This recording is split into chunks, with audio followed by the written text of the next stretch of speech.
it's my firm position that the international community should react in such a situation. Otherwise, we would send the very dangerous signal to dictators all over the world that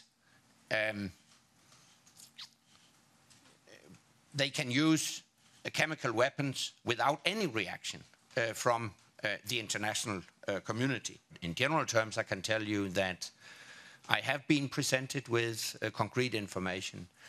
And without going into details, I can tell you that personally, I'm convinced not only that a chemical attack has taken place. I think everybody has seen the horrendous images from Syria.